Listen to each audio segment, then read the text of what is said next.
Now, the moderator for our Grad Star discussion and our Grad Star panel is the Ronan Ayres. Now, Ronan Ayres is the founder of Student Village and has an exceptional insight into the millennial. As we know, Student Village is involved in a lot of work that is done within the universities, and I, for one, was an SRC member at UCT, and we used to work with Student Village all the time. So it's really great to have a Student Village here to tell us how they have seen things, from a bird's eye view when it comes to the millennials. Now, I'd like to welcome on stage our panel, our Grad Star panelists. Please welcome Vikas Botha, studying Bachelor of Commerce Information Systems at UWC.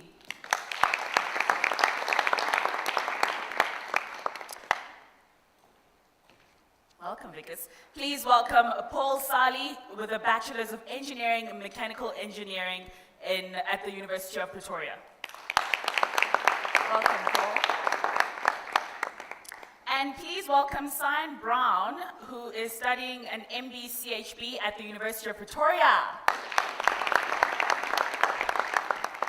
I've already heard great things about this lady. She's actually involved in developing young leaders, women leaders within her res. So she's really doing incredible things, and please give it up for them. And I'd like to welcome our moderator, Ronan. Thank you. So you said it's the most important session. If it really is the most important session, why don't they put it after lunch when no one can keep their eyes open? So I'm Ronan. They call me the chief idiot of the village. And I just want to share a story of just where we've come from, just to put it in context, because I think a lot of what we're going to be talking about today is if you can put yourself in the shoes of either a graduating student or someone who's at the beginning stages of their career. It's filled with hopes, dreams. Some of them are met, some of them aren't. It's filled with anxiety, it's filled with lots of things. And most people ask, either they've heard of Student Village or they haven't heard, but even so, whether they answered yes or no to either of that, they want to know, what is my story? So a short version is as follows. So I grew up in a small mining town in the East Rand, and I was the son and grandson of immigrants who started a business. And I grew up in we had a family business, and this was my internship. This was my lifelong internship when I had two sisters, and they sort of had the freedom to do whatever they wanted. I had to work. I had to work every weekend, every holiday, everything, because I was being primed to take over this business. Now the thing is, logically that makes sense. It's a good business. This has been going since, say, the 1930s, and literally all I had to do was finish my degree and say, I'm ready, and I could walk into the business and within 5 years probably be running it. Now think of all the grad stars. Are you thinking a similar thing? I get my degree, 2 years I'll be a director, be driving my AMG, got a big house, got all the dreams. So just park that. Where are your hopes and dreams at the moment? So the only thing that was holding me back from going into the family business was the fact that I had absolutely no passion for it. It was a good business. If I chose it, it would pay the bills, I'd lead a lovely life, but I would be dead inside. So it was just a decision that I couldn't make. And to buy time, my grandfather was still alive, and he was the chief instigator to try and get me in, is I went to go work for a corporate. And while I can appreciate there are a lot of corporate sponsors here, to understand my story is that I went in for 3 years, and I felt it was amazing. I worked at an investment bank. I lived a high life as a grad. It was like everything that they said it would be, it was even more. But I think I had a midlife crisis at about 24. I had that same thing came to visit itself. I was dead. I had chosen something everyone thought, here's the main man, here's the dude.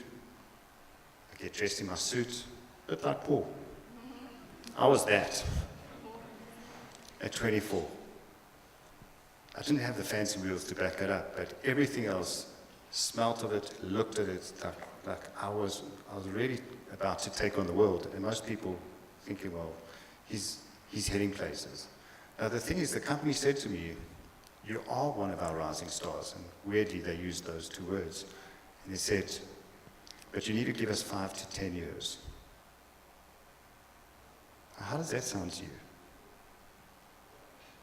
Does anyone here, if your company said, give us 5 to 10 years and you'll be a superstar, can you see that? Who would say, okay? 1 faithful, 2 faithful, 3 faithful. Who would say, hell no, I'm out? So as fate may have it, I didn't know what I wanted to do, but I knew whatever I could think of, I could probably do in faster than 5 to 10 years. So what logic dictates is I decided to resign with no plan. And it just so happened that in the lead up to that, a friend of mine was consulting at the bank, and we had this idea that, what about if we created a student community? Because we love being students, and it wasn't that long ago. And can you think of the year 2000? Where were you in the year 2000? You were all born. Where were you? Grade R. It makes me old. I gave a talk at my old high school 2 weeks ago, and I asked them the same question. Where were you in the year 2000? And they all gave me that look, because none of them were born. So the thing is, the world was very different at the time. And this is part of the message that, before we get into the panel, that I want to get to. The world was so different. The internet was just sort of coming online. Not everyone had a smartphone. Not everyone had a phone. Think about it. What browser were you using in the year 2000? Netscape? I don't know. What were we doing? If we wanted to chat, it was on Merck. We all had Hotmail addresses, like the cool people had Yahoo addresses. Now that's left for scammers. But think of the world, how different it was. We wanted to create a student community before there was Facebook, before there was Instagram, Snapchat, all of these. And now if you had to ask a young person today, how would you create a student community? Say, just start one on Facebook. What are you thinking? What's the big deal? And so that was a journey that we set out to do. But our greater mission in life is actually to enrich the lives of students. And we're the bridge between large brands and students.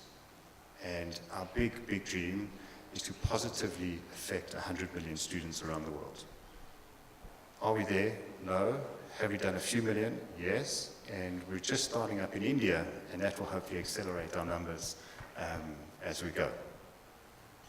So, what is my message to you for those that are graduating, for the grad stars, and I guess for the rising stars? Well, the one thing is, you know, I remember my dad told me when he was trying to tell me to take up accounting. He said, look, be a CA. I said, it's not for me. He said, well, who cares if it's for you? Have something solid if whatever's for you doesn't work out. I'm sure none of you have heard that story.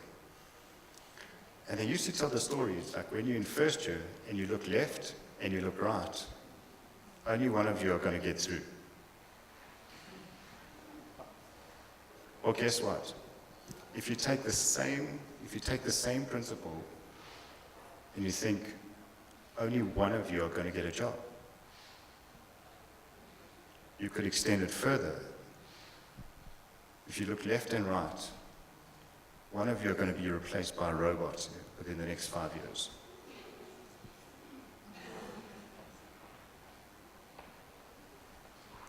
Robots come to work on time.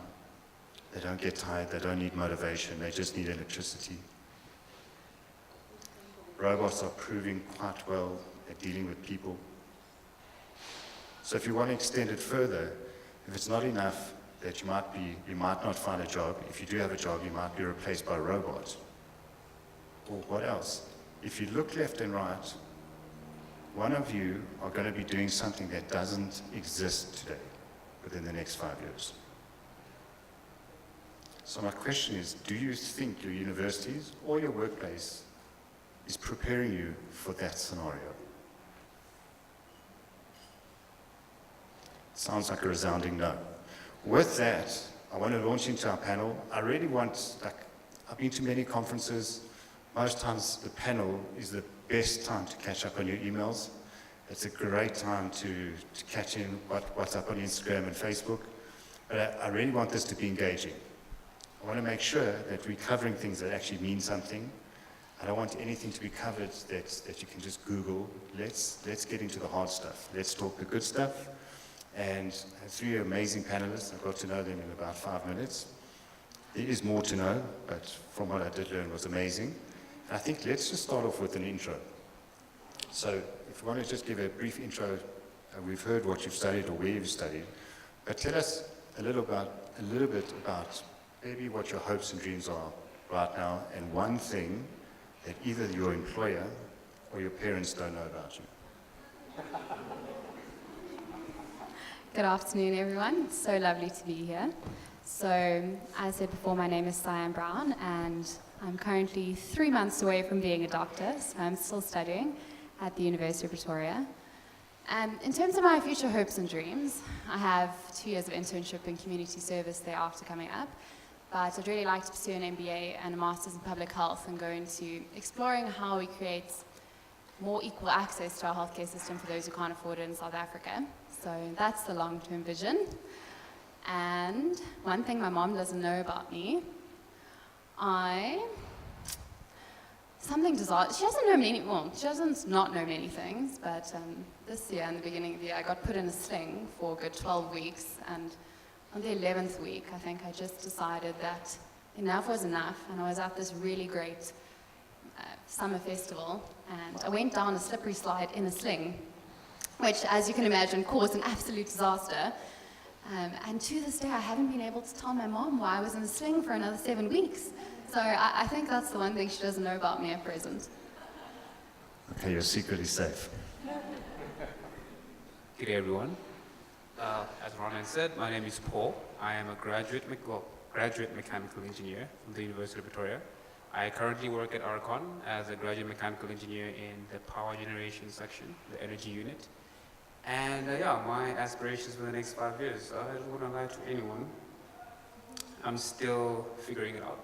For the most part, my background has always been, social impact. How do I align my interests to move towards positive social impact? And I've tried my best to try and align my career in everything that I do towards that direction. So in the next 10 to 15 years, I'd like to find myself in a space where the work that I do on the ground, or be it in an office somewhere, positively impacts someone's life in one way or another.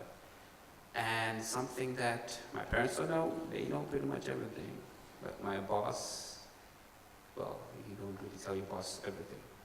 But I play 4 instruments. She definitely does not know that. No, that's a yellow card. That doesn't count.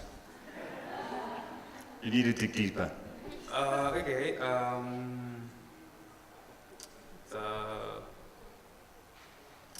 have no idea. A lot of things that she does not know. I don't know where to start. I'll give you a clue. It's something we want to know. Okay. Yeah. Well, I work an extra 2 hours every day. She does not know that. She's technically not allowed to work more than 8 hours a day, but I work 10 each day, so probably shouldn't. I think we're going to have to work on him. Let's park it and move on. Hello. Good evening, good afternoon to everybody again. Before I begin, I just want to congratulate everyone in terms of the second generation grad stars that have made into top 100. It's quite an achievement, and just to reunite with my first family, I just want to say first family meets second family, because it's been quite a journey, I won't lie. Just quickly in terms of who I am, my name is Vikas Botha. I am studying a BCom Honours degree in Information Systems at the University of the Western Cape. In terms of my future career prospects, a lot of you that I've spoken to already will know that my hopes and dreams to become one of the leading CIOs in the country. And the reason why I emphasize on being in the country is because I see so much hope and potential for this country. I just feel that the leadership in some aspects need to change. And I feel as if we can get the right leadership up there and get everyone just to unite and work towards achieving a common goal in terms of unity, in terms of where the country is heading. I feel like there's a lot that this country can offer. In terms of something that my parents, or probably anyone won't know, is I got a new bike, a bicycle, and I decided to take it out for a spin. And I don't know who's ever got a new bike and you've gotten onto it, and somewhere along the line when you ride at full speed, you realize that you never actually tested out which one is the front brake and which one is the back brake. And I was going at quite a rapid pace, and I came around a bend, and there was a car coming around the bend, and I thought, what can I do? Either go into a wall or just carry on straight, and hopefully I'll just avoid the car, do something. And I decided to go with, I don't know what told me this, but my gut just told me go with left, and I went with left. Unfortunately, it was the front brakes, and I went 2 flips forward. The bike landed right next to me, car drove right past me. All of that would have been fantastic. It's just that all of that happened right next to a park full of kids. And so everyone saw that. So I literally just got up fully bruised. I left the bike there and I went home. I didn't tell my parents anything about the bike. When they asked what happened to the bike, I just said I sold it to my friend, because funny enough, my friend had the same bike. So somehow they bought the story. So yeah, it's something I just managed to get away with. But yeah. Well, that's what we're looking for. So, just to move on, I think let's start from the time when you're a student. So let's either start, we're almost going to go past, present, future. So Paul, you've got to go to the past, and you two can just be. So now, when you in your dream state, whether it's when you have to study and you're sitting in the library and you think of everything else except what you need to do, or you're lying in bed at night thinking, what will my future be? What are you thinking? Oh, let's start with you, Vickers. All right. So I think before even getting onto that dream phase, I think the whole idea of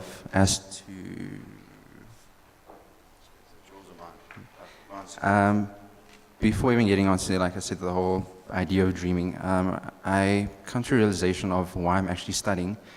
So just a little background before answering that. My dad is already retired, so the opportunity for me to come to university wasn't possible at all in terms of finances. And somehow I just managed to get through my undergrad degree and now my postgrad degree. So before even dreaming, I think about the reason as to why I'm actually studying and what is the end goal here. Am I trying to achieve something for myself, or am I trying to develop something where I can tell my parents, it's okay, you don't have to go and work? Because at this point in time, my dad is, like I said, retired. He's working for Media 24, but through contractual basis. So he's already approaching the age of 70, and whenever I go back home, sorry, I'm from PE, studying in Cape Town, so it's just a little bit emotional whenever I go back home and you see your parents, physically strained through, this work. And so for me, I always think about, what can I do next to improve my parents' lives, not only my life, not only my country's life. I'm trying to improve my father's life, for example. So I think it begins from an emotional, personal state where you try to think, what is the initiating phase of what your end goal is. From there, I try to obviously look at myself, and I try to develop myself in terms of self-development. When I'm studying, I ask myself, what are employers actually looking for? I think that's the first starting point that I look at. So we're going to get to that. Cyan? Just to clarify, you want to understand what I think about in terms of my dreams, in terms of what I'm studying? Not particularly what you're studying, about your life. About my Where are you life. taking this? So I don't actually think of my future, and particularly my dreams, in terms of what I study.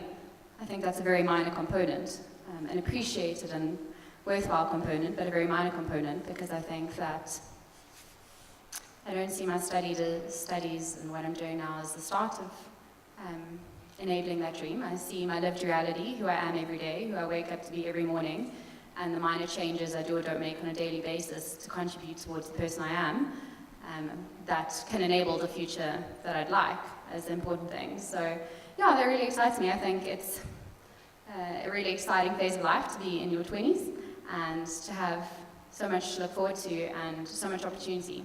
I think more than any time ever before, our generation is really blessed in terms of the amount of opportunities we have. And very often in the morning, I wake up and I think, sure, there's so much that I can do today that could open completely different doors tomorrow.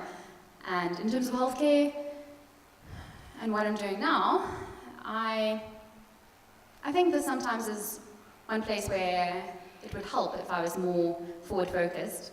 For example, yesterday I started at 6 and ended at 12, but 6 a.m. and 12 p.m. and I was in casualty the whole day, and I thought by 10 o'clock, ooh, I haven't eaten, whoops. And there's still so much work to do, and there's just more drunk men staggering in who need to be stitched up. And you really don't feel enlightened about life at that time of night when you've been working so hard. But I think the point is that not every day is glamorous, and not every day is going to be exciting. I think part of the now is building the foundation so that those dreams can actualize. It's not a one-day reality. It's a everyday bit by bit by bit. So those that are in employment, how many of your days sound like that? So we don't have to have the same time, but how many days do we look up and it's 4 o'clock already, I haven't eaten, I've had 8 cups of coffee maybe, and where did the day go? I've done nothing. Where's my life going? Sound familiar? Yep. So Paul, I think we're going to move on. So not everyone's going to ask and answer the same questions. We're going to move on as to how did you choose the company that you're working at today? That's a good question. Well, for me, like I said at the beginning when I introduced myself, my main aim in life is to figure out a place in society, or be it in the corporate world, where whatever I do can have some sort of, I don't know, physical or actual impact on people, where you can actually look at something and say, okay, there you are. So I spent about 4 years of my life trying to figure out what area, be it music, because I do play instruments, be it graphic design, be it as an engineer, and where do I fit in where my purpose can be actualized in the best way possible.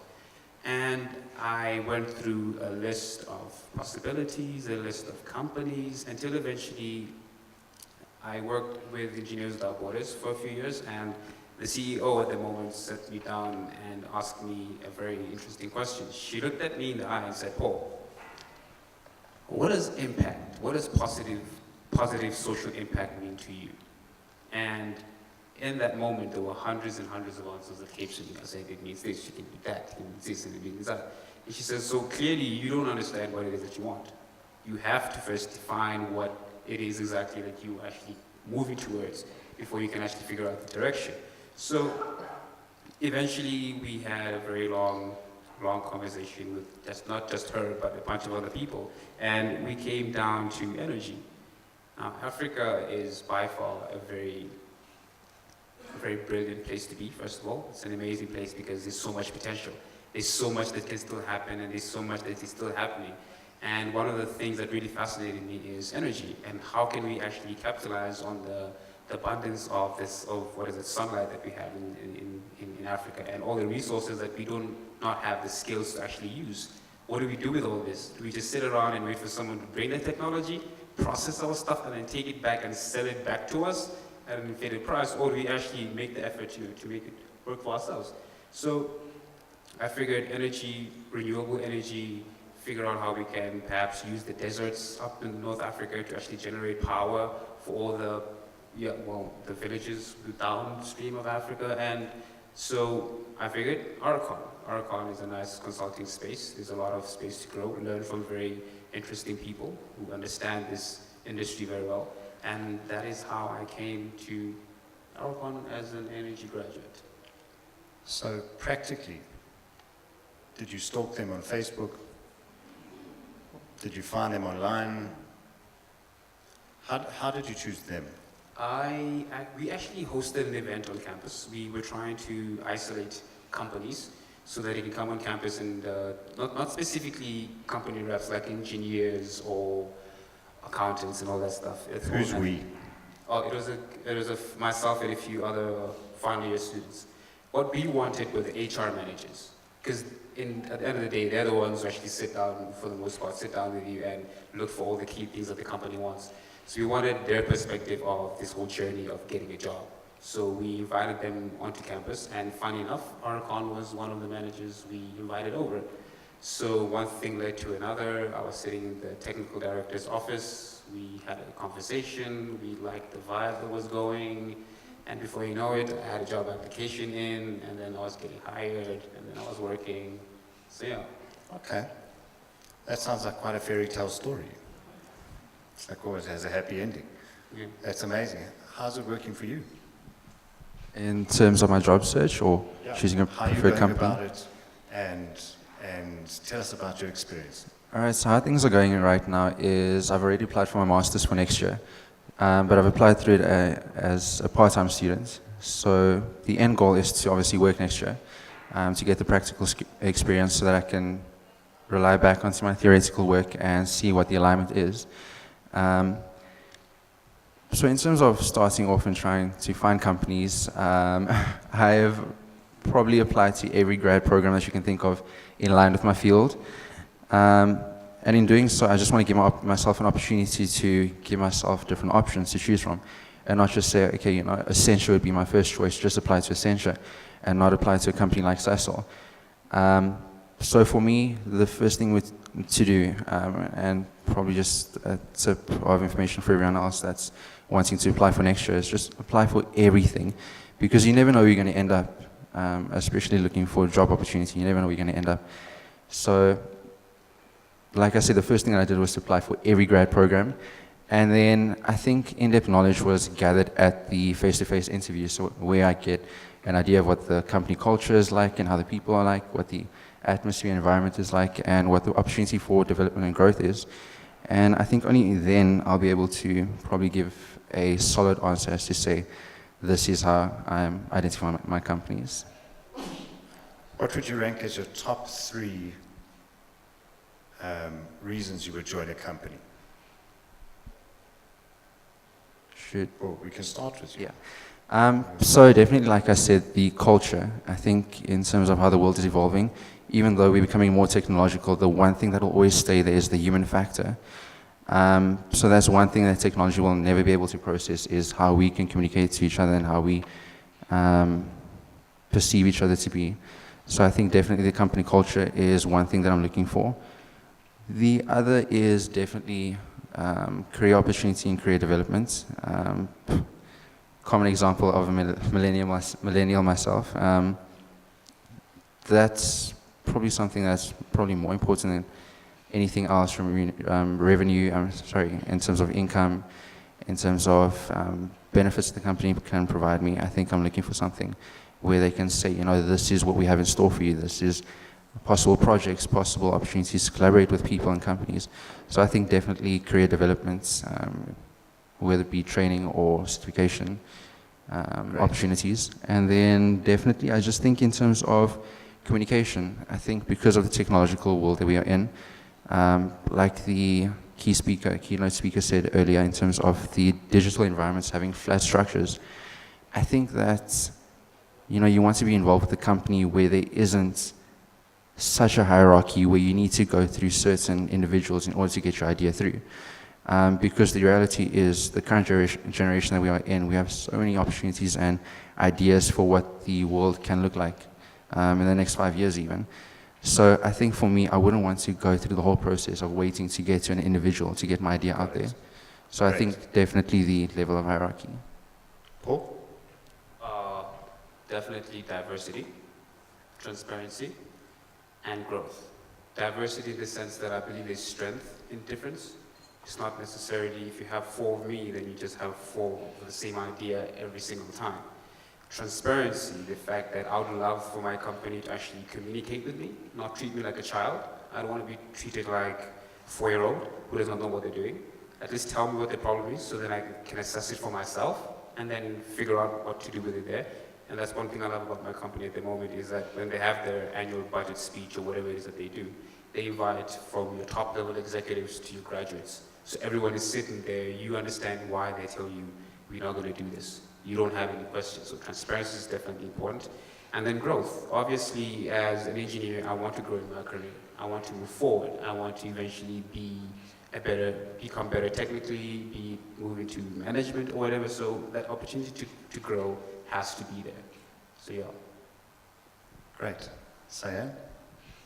So for me, I would actually like to end up in the consulting space one day, consulting/NGOs. So what I would look for is a purpose. If a company can't define what it's actually doing and why that's important to a community, I wouldn't be interested. Secondly, flexibility, especially in our generation. I think that's incredibly important. I think 8 to 5s are something that's quite unappealing for us.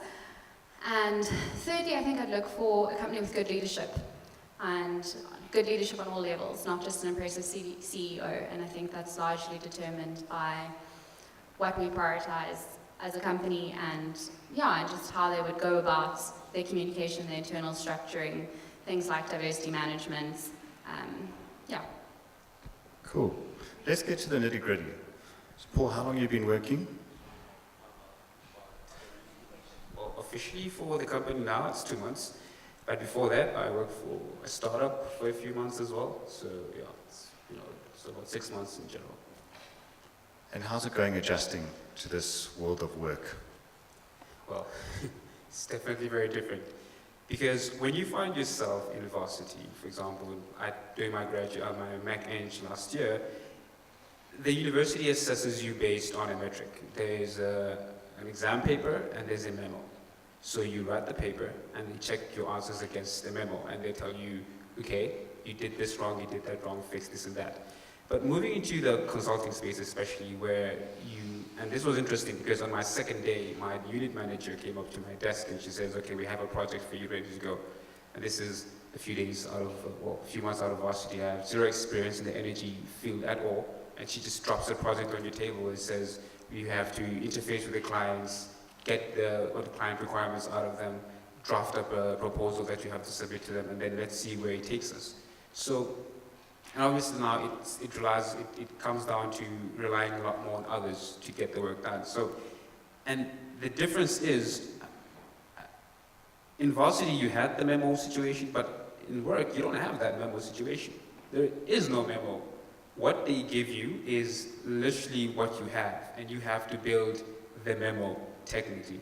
And that, in essence, kind of determines what kind of engineer, or I don't know if it was the same thing in accounting, but as an engineer, that's how they build what kind of engineer you are, how well you deal with situations, and how you interact with clients. So it came from it was quite an adjustment for me personally, especially finding that you are now marked not based on what's on paper, but based on who you are as a person. It's no longer you have 5 questions and you got 4 of them wrong or 4 of them right or whatever. It's literally analyzing who you are as a person, and they give you these, I think, I just learned about these KPIs and all the jazz. So it's definitely an adjustment for me, and I'm still getting into the understanding the whole thing. And the worst part of it all, for me personally, is the bottom line. Everything that the company tells you about is bottom line.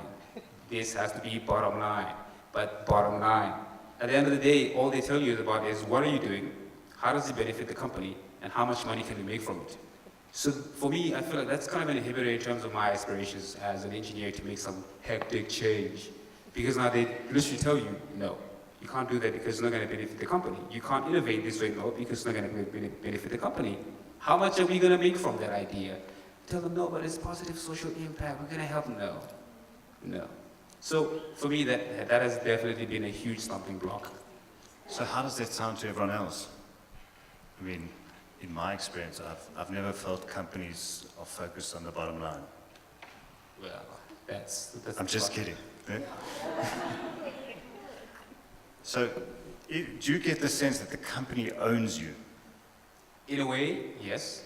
I don't like the fact that they structure how we work, how long we work, and the idea is we have these timesheets that you have to fill in, and they're always on your back telling you how many of the hours have you worked how many of the hours you worked are actually billable. So how many of the hours you work can we actually charge a company for, or can we invoice the company? And at the end of the day, you find yourself looking for work that's billable as opposed to looking for work that you feel comfortable doing or work that you actually want to do. And I get it. We don't always get to pick what we want, but the balance should exist at least. So here's a question. Do you think the university has adequately prepared you to manage your own time? Whoever's ready can go. All right, so I'll go and answer that first. I think it's a very common question that's always asked in job interviews. And it actually recently came up in a job interview last week where they asked, has the university prepared you overall for the workplace in terms of time management, in terms of practical experience? And I think to a large degree, in terms of time management, you have to look at it from a personal point of view. The university can only set you in accordance in such a certain way. The rest is up to you to identify what your time management skills are like and how you can align that to what the university is doing. Just an example of that, at university I am a second year information systems tutor. I am also the second year tutor coordinator, and I am project lead for Mozilla Firefox projects, and at the same time I am Scrum Master for our client-based project in Durban. And in terms of the university prepping you for time management skills, I don't think they're there for that. I think what they do is they allow you the opportunity to do certain things, and it's up to you to see whether or not you're actually capable of working with what they've given you. So I think to a large degree it's from a personal point of view, and the university is just there to facilitate you. So to a large degree, if I had to answer the question straight, I think no. Yeah. Okay, we've got 5 minutes left. We have to push through a few things. What do you think? I think it's really problematic when we leave the responsibility of our own personal development to tertiary institutions. I just think that notion for me is strange. Did your university prepare you for time management? No, that wasn't their job. They were there to give me a degree. I think that us as students have to actually start taking responsibility. In school and in your student life, it's the most time you'll ever have. You have the luxury of going to gym every day and of seeing your friends many times a day. And, just a really full balanced holistic life is completely possible regardless of the degree you study. And I think it's up to you to really learn the skills and hone time management in order to build a life that you're happy with and that flows. I don't think it's up to our institutions. I think we actually have to accept responsibility there for our own personal growth. You guys are officially outliers to your peers. There's this thing though. So we're now at the end of September, and most employers would sit here thinking, wow, you guys are amazing. And they probably look in the audience and having interacted with a lot of you, like over the 2 days, I'll say, I would definitely hire half of you if I had the chance. And then what happens? Everyone goes away, you have your employment letters, you sign it, you come back, and by February, I usually get a phone call to say, we had the best intentions, they really impressed us in September, and now we've got a problem. There's this huge disconnect as to what the employer is thinking and expecting versus what the graduate is thinking, feeling, and expecting. So, you made a comment around, we're not into these 8 to 5 stories anymore. That's not our thing. But what is it about? At the same time, you don't want it, but many, if not most graduates coming into the workplace cannot manage their time. So the employer is generally faced with a predicament. We'd love to give you flexibility, but you're totally unable to So you want to come in from day one, have flexibility, but you're unable to manage yourself. So I think I'll just answer this from personal experience. I don't have an answer that perhaps could fit all. But in my mind, my time at university was to get an education, not just to get a degree. And by that I mean, if I had only spent the last 6 years at UP studying medicine, it would have been a huge disappointment. Because I think there's so many more fulfilling things to do at university and in life. Different sports, different committees, different societies, different ways to challenge yourself, stimulate yourself, and throw yourself in an environment which allows you to ensure that university is a time where you're really taken out of your comfort zone. But I think if we encouraging from the get-go a unidimensional, you're here to get a degree, you're going to get graduates that are prepared to be a lawyer, an accountant, a doctor, and so on, in a very unidimensional sense, that they can probably fulfill their job role, whether or not they can manage their time well, manage their human relations well, and actually make an impact in the corporate sphere is another matter altogether. And I think when looking at how we prepare our graduates, we have to look at how we, I think, approach what university is and what the intersection between university and the working world is. And in my mind, that should be a community that's merged at an earlier level. Why are we not encouraging first and second year students to do internships? Why are we not encouraging more students to take on leadership positions, to take on societies, to challenge themselves at different sports, to make sure that when they leave university, they're really well-rounded people? Because I guarantee, even if you're a 90s student, you might not thrive in any corporate world. I think the skills that you get at university that are useful in the working world are mostly developed outside of the classroom. So I think in terms of time management, we need to look at, are we sending people to university for degrees or educations, and what are we prioritizing in terms of their skill development? Got it. Paul, quick comments. I think the comment that Cyan made was a very millennial type of comment. Say like 9 to 8 is a very dodgy time for me to be working at all.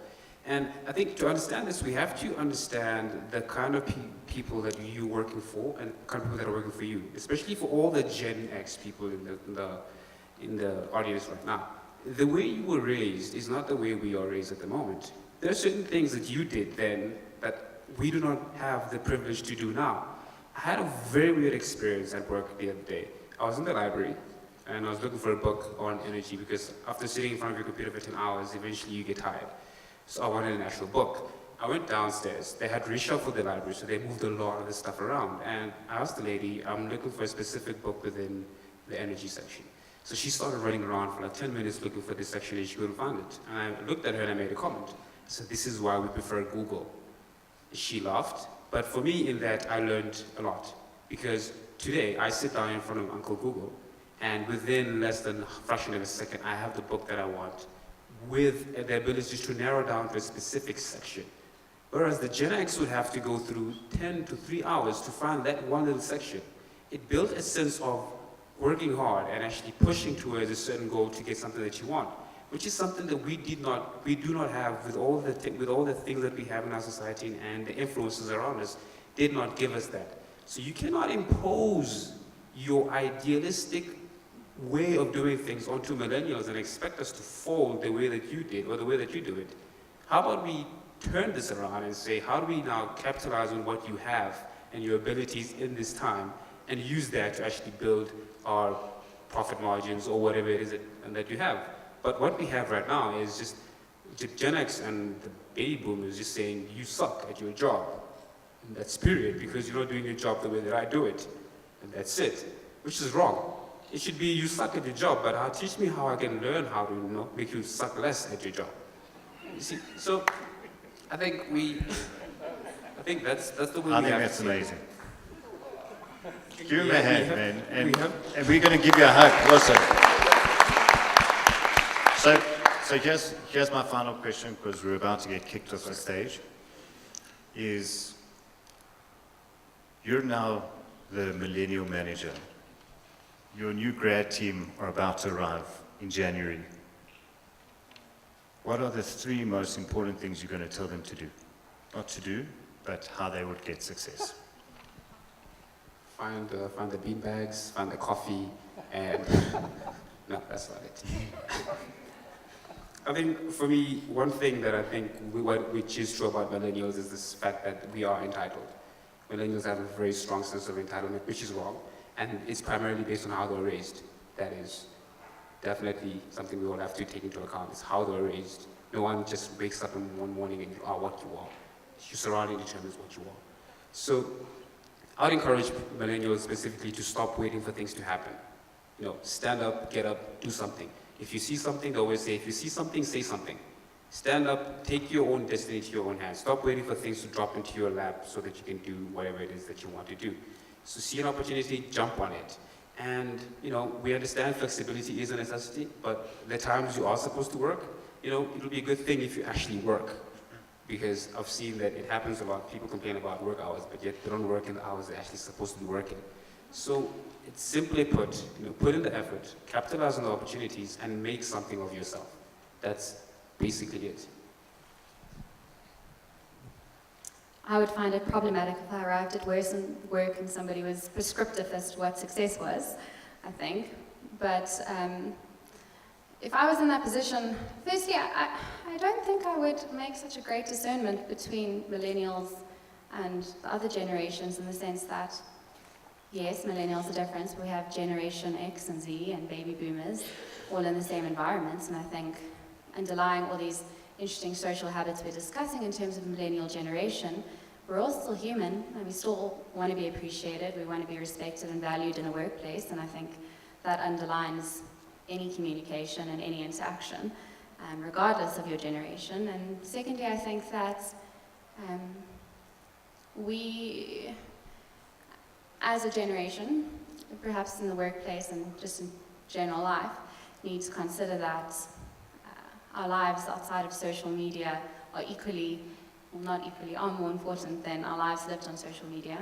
I think one of the greatest downfalls of our generation is that we're having increase in rates of suicide and depression, and I see firsthand the effects of that every day and who comes into casualties. And yet we can sit in a room like this with so many people disconnected with other people and feeling lonely, although we're still together. And that for me is fascinating, how we can be such a lonely generation together. So I'd encourage them that connection's still, I think, the most valuable thing around. And lastly, I think I'd encourage them that they should find their own brand of success. I don't want to be prescriptive and say, this is what success looks like for me, here's what it should look like for you. I think that's dangerous. And I think that's problematic to leading people well. I think you have to allow them to find their own success. To be honest, I think I should have answered that question first.